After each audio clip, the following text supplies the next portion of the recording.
Welcome to the Yellow Couch. I hope you're all well. Today, I have a very interesting guest with us today. I have a real-life scientist on the couch.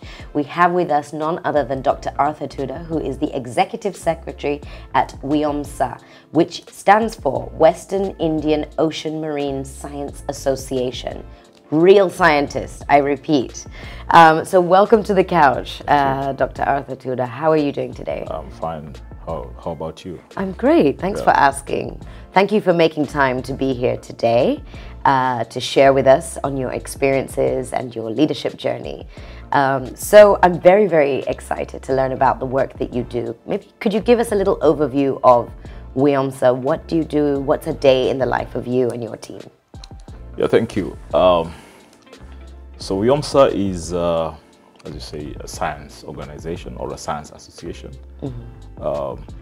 The Western Indian Ocean is the region that we cover in terms of our work. Yeah. So that includes countries all the way from Somalia, all the way down South Africa, and the island countries of the Western Indian Ocean, Seychelles, Madagascar, Comoros, Reunion, and Mauritius.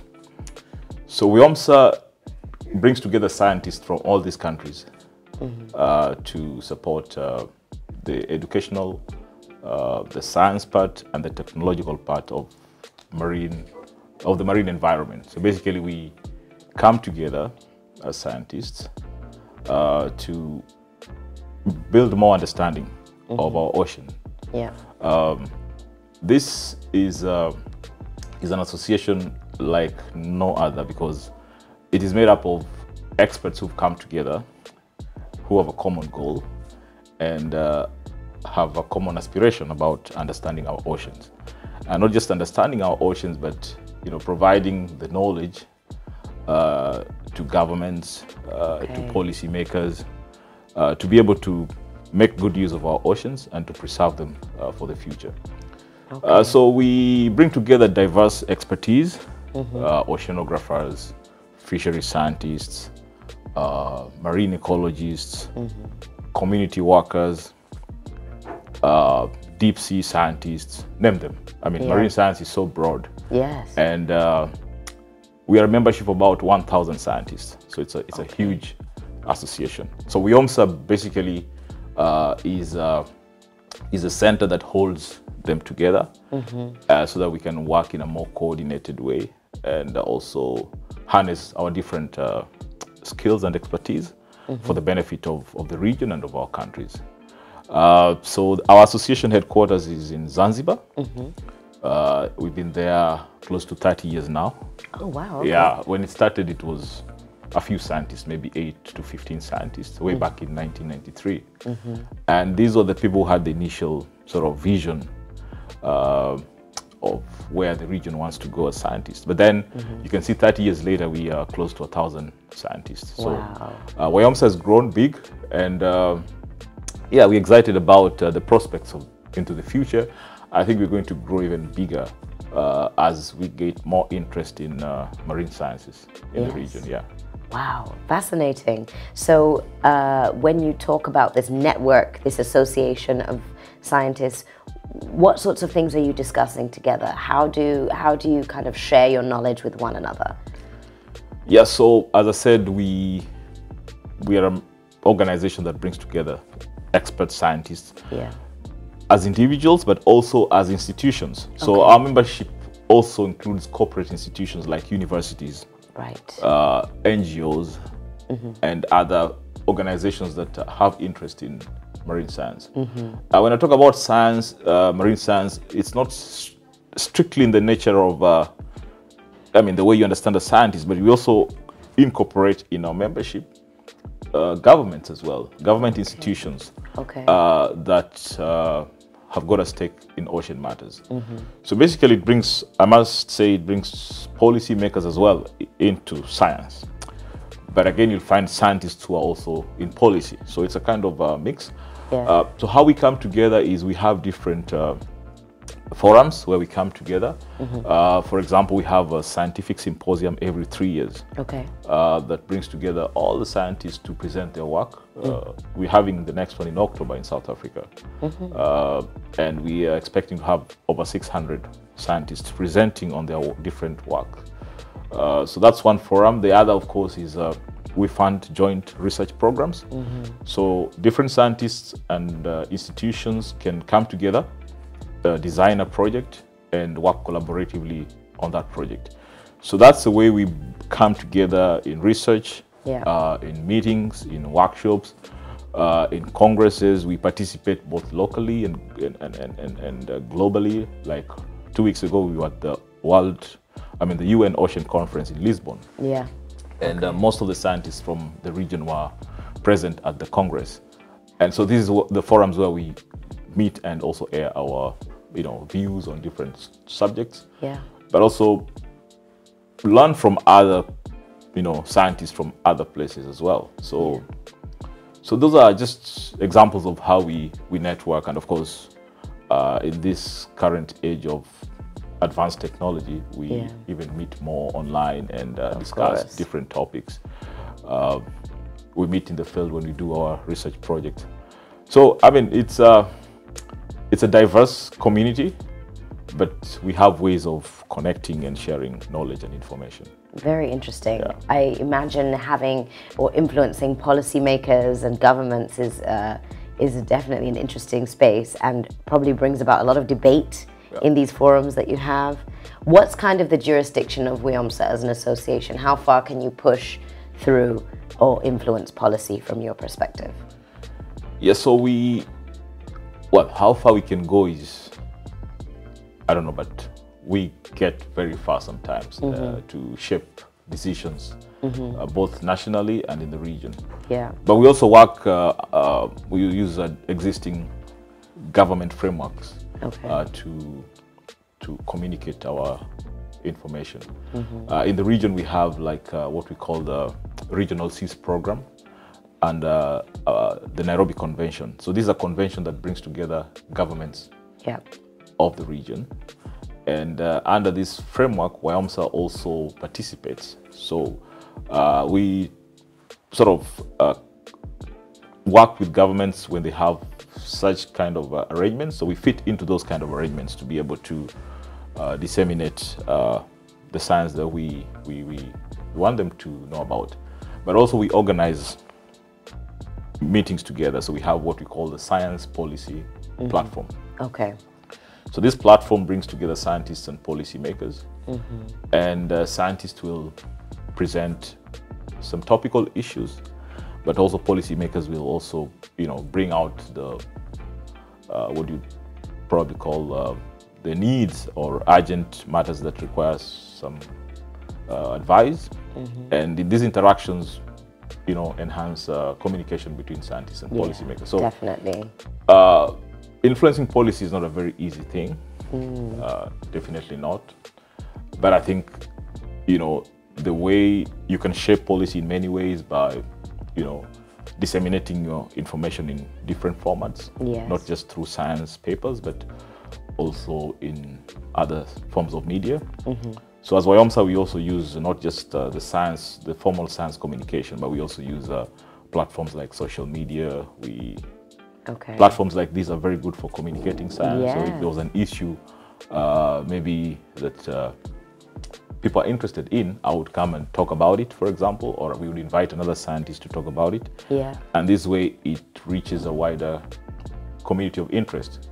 Could be policymakers, but even the local communities. We need to pass the science not just to policymakers, but to the people who interact with the resources, the fishermen, the other ocean users. They need to know what's happening and what is the latest knowledge we have about the ocean, and how do the activities affect the ocean and vice versa. So it's all part of policy, thinking about laws, people, communities, and the society at large. So I guess we have a responsibility as scientists to make sure that this knowledge is passed all the way from down to upper levels of society, Yeah. or upper levels of policy making.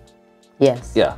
That makes sense. It's not a very straight line. It's kind of goes all ways. But bottom line is, you need good science. Yes. You need good communication. Yes. Yeah. And it's constant. And it's as well. constant. It keeps on changing and keeps on evolving every time. And I guess as you do more studies, as you say, it keeps on evolving. You'll find out new things that we didn't know 5-10 years ago that you're now having to re-communicate and educate communities on.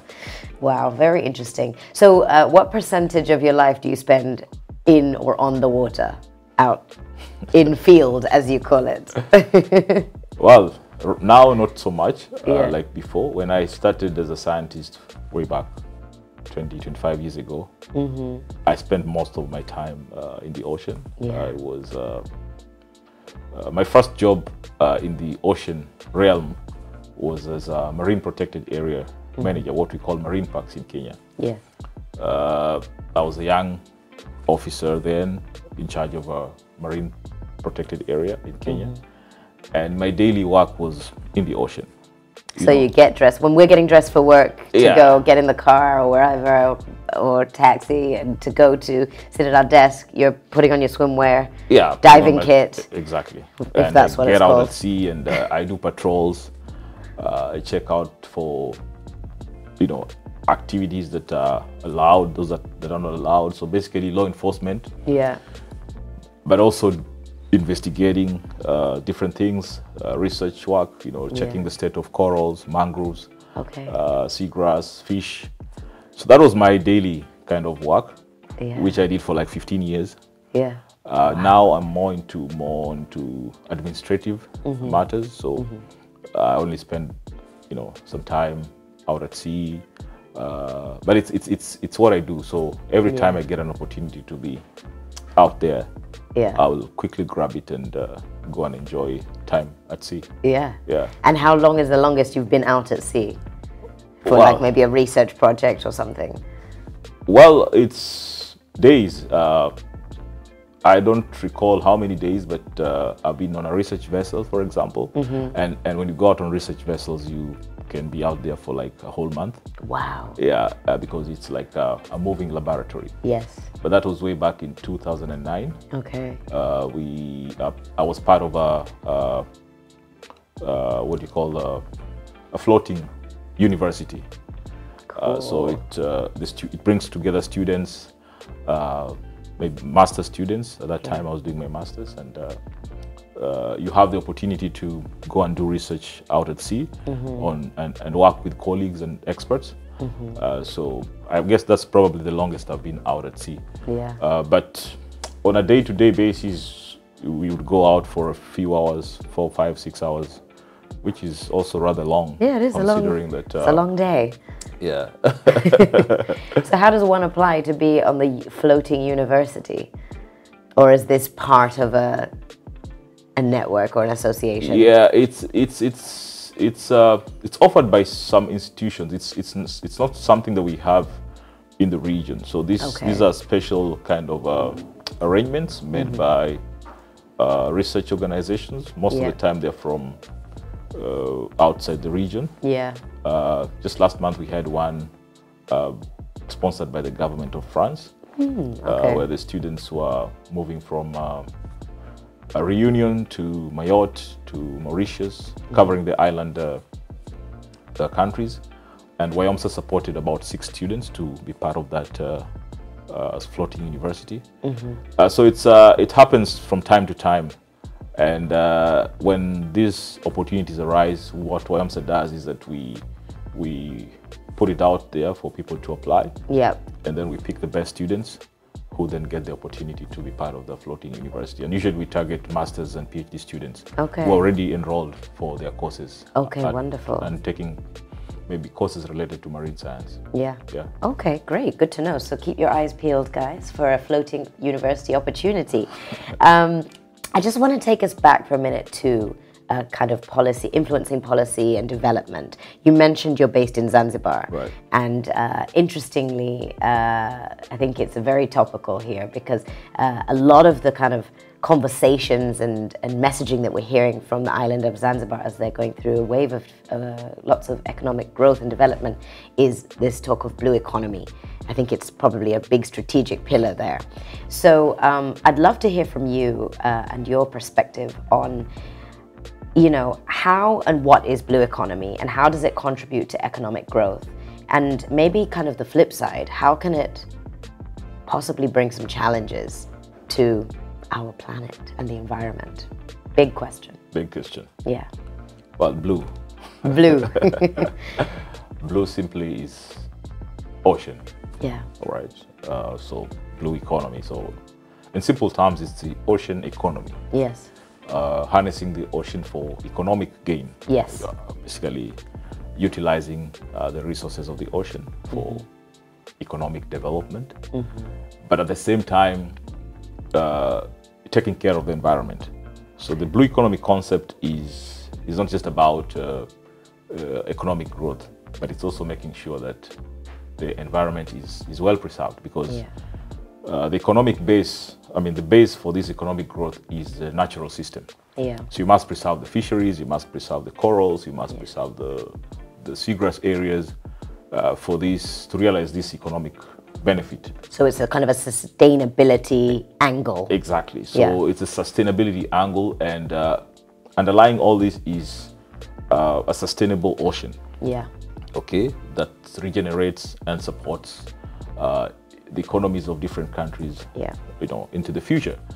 It's not a very new concept. We've been using the ocean for ages. The ocean is as old as man. Yes. Only that now we using a blue economy as a framework to sort of direct sustainable use. Yeah. So basically we move away from the exploitative nature and destructive nature of resource use. Yeah. Where there's overfishing. Yeah. There's you know, pollution. Yeah. I mean, disregard for the ocean environment. To start looking at it in a more holistic manner. Okay. So let's use it. Let's make wealth out of it, but also let's protect it. Yeah. So it kind of brings together economics and conservation. Yes. So that's the whole idea of the blue economy. Okay. And at the bottom of all this is benefits for society. So issues of inclusivity, ensuring that local communities benefit from this resource is very important. Ensuring that countries benefit, fairness. Yeah. You know, so it comes with all these principles that support good governance and good economics. So it's a departure from the old winner takes it all, survival for the fittest. You've heard of terminologies like the tragedy of the commons, where everybody goes and everybody gets it and nobody cares. Yes. So we care now. We want to build economic models that you know, protect the ocean. Okay. As you say, Zanzibar is one of the leading proponents of this blue economy concept. Yeah. Zanzibar is an island. They're surrounded by water. Yeah. That's their economic kind of base, if you like. Yes. And so the ocean plays a very important role in their economic sectors and livelihoods. And it has been for a long time. Yeah. So it makes a lot of sense for Zanzibar to be a leader in supporting blue growth and leading in the region. So we also have other countries like Seychelles who have taken a lead in you know, promoting blue growth policies. Yeah. And the region at large is trying to learn from these other countries. So as I said, there are flip side of it. There's a flip side of it in the sense that if it is not approached in a more careful and precautionary manner, there's likelihood that we can make wrong decisions about, you know, ocean and how we use it. Yeah. Because there's all this clamor about, well, there's wealth out of the ocean, let's get it. So we need to be careful about how this needs to be done. We need to put in place policies that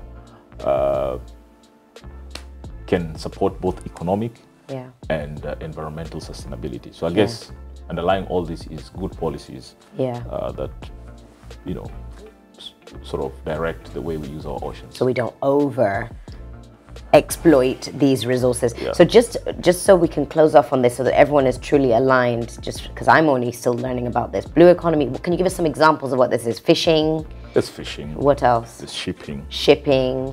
There's ocean, seabed mining. Yeah. For oil. Okay. For gas. Yeah. For minerals. Yeah.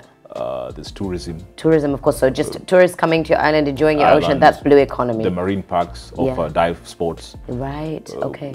All the windsurfing, kite surfing, all the tourism activities that happen in the ocean are part of the blue economy. Yes. All the beach hotels are part of the blue economy. Okay. So it's not fully new to the island necessarily, it's not new. but it's about how can you expand exactly and continue to grow. And how can you create sort of interlinkages and synergy between or among all these activities so that they all sort of complement and you know, work together in a way that in a harmonious way, so to speak. So how do we package all these activities into one big pool of economic activity? So basically, it's nothing new, but it's just a way of rearranging stuff so that it's more sustainable. Yes, and I think one thing that you touched on that's really important that is possibly new in this context is making sure that that wealth that is gained actually goes to the communities as well. True, yeah. So, you know, local residents of where these big beach hotels are or whatever activities, fishing activities are going on, making sure that Tanzanians, Zanzibaris are also gaining and it's not just leaving the island. That's when we call it a blue economy. Yes. Because everybody benefits. Yes. There's fairness in the distribution of wealth. Yes. Access is equitable. Yes. Women, the vulnerable groups. Yes. They all should be catered for. Benefiting as well. So it's very inclusive. Yes. And we're not damaging our planet in the process. Bottom line. Once you damage it, there's no blue economy. Yeah. So this could be things as simple as saying, I think there were years back, dynamite fishing was huge, right? Yeah. Is that an example? And where you're kind of destroying your fishing, you might be getting more fish, but actually you're destroying the coral reef, and so that's not sustainable. So it's kind of how you do this as well. It's like killing your chicken and you still expect to get eggs. Right? Yeah. Thank you for demystifying blue economy. It sounds like it's definitely, it's a hot topic, and I think it's really an exciting space. But I think remembering that the conservation aspect, the sustainability of it is also very important. I just wanted to ask a little bit about you and your career, and then just some fun questions as well about, so we can get to know you a little bit better. Did you always know this is where you were going to end up? Was this your plan? Was this your dream as a young boy to say, I'm going to be a scientist and I'm going to focus on the oceans and that's me? Or is this a happy accident? It wasn't my plan. Okay. No. Well, things happened. I had other ambitions. Well, I was good, I would say. I loved sciences. Let's start from there. So I wanted to do something in science. Yeah. But I didn't know it was going to be marine science. Yeah. So in my early days in high school, I thought of being a dentist, for example. But that never worked out. Because during our times then, going to university was very competitive. And there were only few slots for certain careers or certain courses like dentistry, and I missed out on that. Okay. So I had to get into other fields.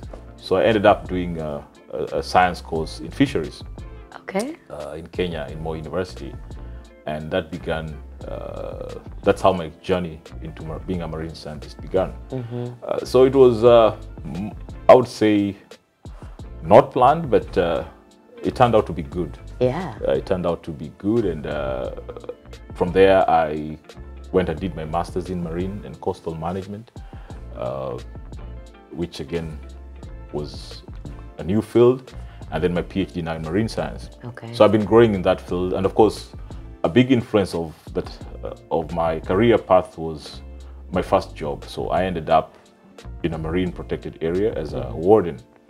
Working for Kenya Wildlife Service in Kenya. Yeah. And this was an exciting job, like no other job. I mean, You spend time in the ocean with fish and fishermen and tourists. Yeah. I mean, what other job would you dream about? I know, you've probably been to the best beaches in the world, right? Of course, yeah.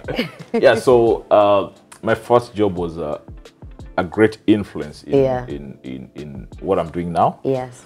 Sometimes you don't get what you like, but then you start liking what you get. Yes. So that is what happened to me. I ended up as a warden. I loved the job. I went for training as in paramilitary. I never thought that one day I would train as a military officer. That was part of the excitement. So I did my job as a marine protected area for 20 years. Worked in Kenya, but also moved around the region and met people. So I know many people in the region who work in the same field. Yeah. And that has influenced the way I've grown in my career and mentored other people coming after me. Yeah. And yeah, so it was a good accident. I've never regretted being in this field. And as you can see now, the ocean is the biggest interest in the world. Yes. And here I'm you right are. there. And I will say, you know, the world is 71% water, ocean. So I think all the jobs are in the ocean. Yeah. 71% of the jobs are in the ocean, only 21% are on land. Yeah. So so we're in the right place. You're in the right place at the right time. So if you were a young graduate or university student at the moment, or maybe a young high school student, you would actively be pursuing this as a direction. Maybe dentistry would not be top of your list because of where we are now. Would that be your advice to someone who's wondering, what shall I do with my life? Is this a recommendation? I would urge young people to think more broadly. Yeah. Try to talk to different, you know, mentors in different fields. The environmental field, and particularly the marine environment, is an exciting one. Yeah. It's a pretty new field, in the not new in the sense of the science, but in terms of a career choices in this region. Yes. These are courses that are not traditionally advocated for. You know, when as a young person you'd be told, I want you to be a lawyer, an engineer, a pilot. Yes. And if you ask them now, they still tell you they want to be all those things. Yeah. But nobody tells you I want to be a marine scientist. It's I true. want to be an ocean explorer. Yes. Why? Because we've not built this culture of, you know, liking the ocean. Yes. Especially in this region of East Africa. Yes. So the way to go is to, for young people, is to look at these new opportunities that exist. The blue economy space is huge and wide. As I said, there are different career paths that you can follow in maritime, in marine sciences, in tourism. I mean, it's all there. But, you know, get the right people to talk to help you, you know, direct your career towards something that you'd like to do. But more importantly, working in the environmental field, you really have to have the passion. Yes. It's not about a job. Ours is not a job. It's a lifestyle. It's a lifestyle. It's a passion. It's something you'd want to do whether you're paid or not. You know, it's different from other jobs where you want to really get paid a lot of money.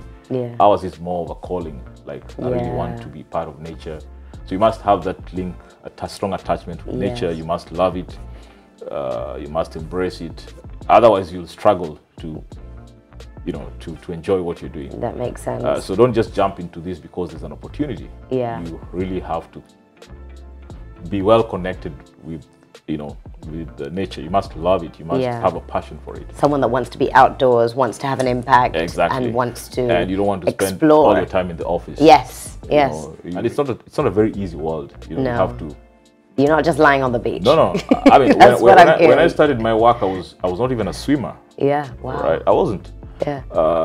So, I mean, I got my first job and I was told, all right, that's your job now. You run that marine protected area or marine park, and you don't know how to swim. You don't know what animals are in the park. It's up to you to figure it out and start developing passion for these things. Start learning how to swim. Now I can dive. I wasn't a diver. So there's nothing that you can't learn. It doesn't mean that you have to be good in swimming, be good in ocean, or have lived in the ocean all your life. No. You can come in at any point, But if you're interested, you'll really learn a lot of stuff, and you'll be able to do a lot of things. That's really great advice. I think it's not about having the full package immediately. It's about having an interest, a keen interest to explore and discover, and the rest will come. And just to add that as WIOMSA, that's part of our goals. We nurture young career scientists. Okay. So we mentor them, we connect them with more experienced scientists. So within WIOMSA, we have what we call the Western Indian Ocean Early Career Science Network.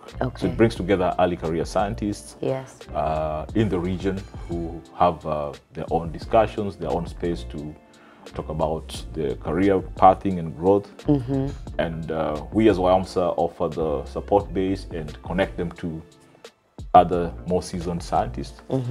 So building young scientists is our big goal. Fantastic. And I want to say, like, if you look at, for example, Tanzania, Kenya, we have a very young population. Yes, indeed. The median age of Tanzania is 20 years. I think Kenya as well. So basically, we have very young people. What that means is that we really have to focus on young people if we have to build the future of these countries. Quite right. And so we as WIOMSA, we've recognized that, and we are putting a lot of effort now in shaping the future by working with young early career marine scientists. Excellent. So they can look you up online and find ways to interact with WIOMSA and maybe get some coaching, mentorship, and opportunities to figure out where they might fit into that world. Great to hear. I hope you're listening, audience. So just to round off our conversation, sadly we're running out of time, but I just wanted to ask you a couple of what we call trivia questions, just to learn a little bit about you. So these are quick fire questions. Do not think too hard, just answer. So what is the best decision you've ever made in your life? Well, the best decision. Well, I can say probably deciding to be a marine scientist. Okay. I mean, because it's my life. Yeah. It's what I am now. It's what I do every day. So I think the decision to venture into ocean science was a good one. Yeah. I would have made other choices, by the way. Yeah. One of my passions or natural gifts is drawing. So I would have easily gone to architecture or actually my dad used to push me to try and think of, you know, a career in drawing, architecture, fine arts. Because it's something that I do very naturally. So I would have easily deviated. That would have been good too, though. In fact, I worked for a magazine for some time drawing cartoons, caricature. Very cool. Before I joined university. And I would have easily gone that side. But as soon as I went to university and began my course in marine sciences, I made up my mind that, okay, let me go for it. And it's 25 years now. And I think it was the right decision. It sounds like you love what you do. So that makes it the right decision. Here's another random one. What's your favorite meal? My favorite meal? Oops. Do I have you can't say fish. By the way, it's not fish. Good. Surprisingly. And not seafood. I'm not a fan of seafood. Really? Because they're your friends, right? I think so. I've never liked seafood. So for some reason, I eat fish, but not so much seafood. Okay. So my favorite meal would be, wow, do I even know? I'm kind of omnivorous. I eat a lot of stuff. I mean, but I don't know. You don't know? Okay, clearly you don't live to eat. All right, we'll let you pass on that one. I don't know. What's the most transformative travel experience you've ever had? So like a place that you went and you were really kind of wowed. It's probably somewhere with an amazing ocean. Yeah, that was amazing. It was in Madagascar. Yeah. And it was amazing. It was an ocean trip, not on land and sea. Yeah. And we visited a very remote village of fishermen in a place called Andavadok. Now, this was a long trip. So we landed in Madagascar and we had to hire 4x4 cruiser vehicles and drive on the beach. There were no roads for 2 days on sand. Wow. And just passing through remote villages and no communication, no roads, and we ended up in a fishing village somewhere. We were visiting actually to go and see how they do octopus farming. Okay. But that was a good experience because really it showed me the other side of things. You know, sometimes we take a lot of things for granted, how people live, how people, you know, interact with the ocean. And for me, that experience was really something I keep remembering that, and I would love to go back. Yeah. Lovely people, of course, we met. You know, there was no hotels, for example. There were no nice fancy places to eat, so we would live in the fishermen huts in the villages. Wow. And survive on the beach for those few days we were there. In some cases we didn't even shower, so but that's an experience to remember, of course. And yeah, so it's part of being in this field that I am in. You know, it will take you to places that are exciting. You'll meet exciting people, different cultures. The ocean connects us, but we are different in many ways. So it brings together, you know, it's a thing that we share. But if you go around Africa, for example, you'll meet different communities, different groups of, you know, fishers and coastal communities. And for me, that's exciting. That is. Yeah. I mean, even just right here in Tanzania, if you go to up north Tanga and you visit communities there, and you go down south, you'll just see completely different communities and practices. Yeah.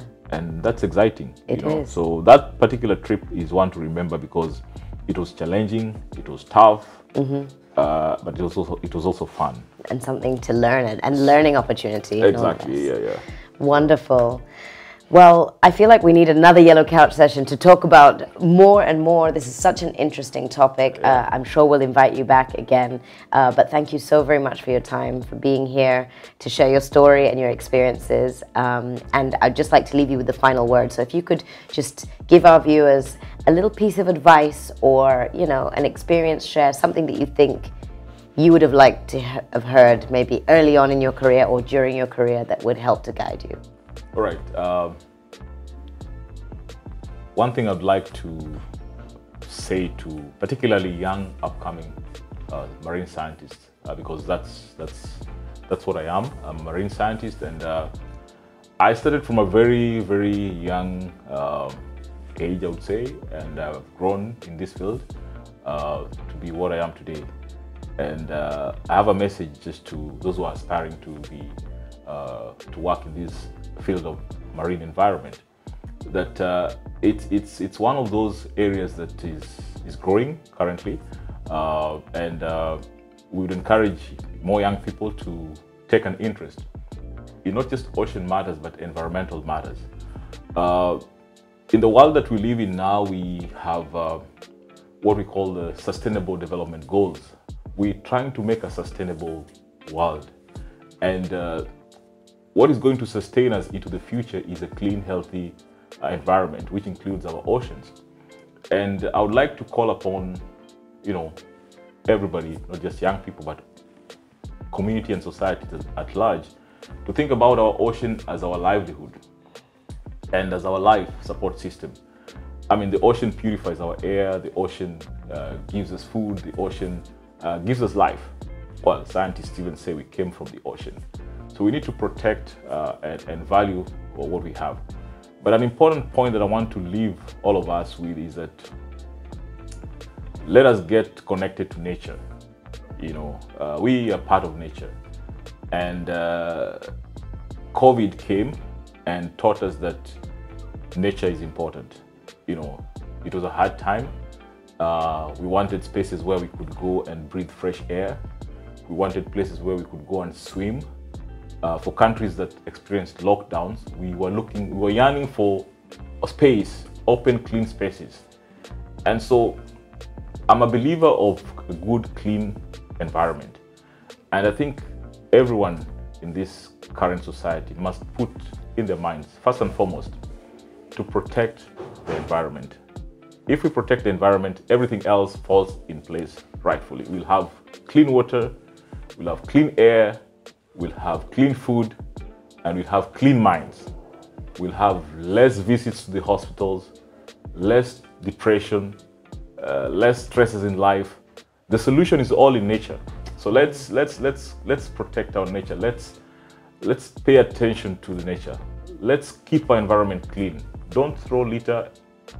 Don't throw plastic everywhere. It sounds like a simple message, but it begins from learning the simple things that you can do as an individual and as a responsible member of society to protect your environment. That's the only way we can guarantee our futures. So I want to end on that note and make a very strong call that we need to protect nature, benefit from nature, and live in harmony with nature. As a marine scientist, that is my mantra and my call. Thank you very much. Thank you so very much for being here and for sharing that wisdom with us, Dr. Arthur TUDA. So thank you. Come back again to see us. Yeah, all the best with everything that you're doing. Thank you. Thank you very much. Join us again on the Yellow Couch. Remember to follow us.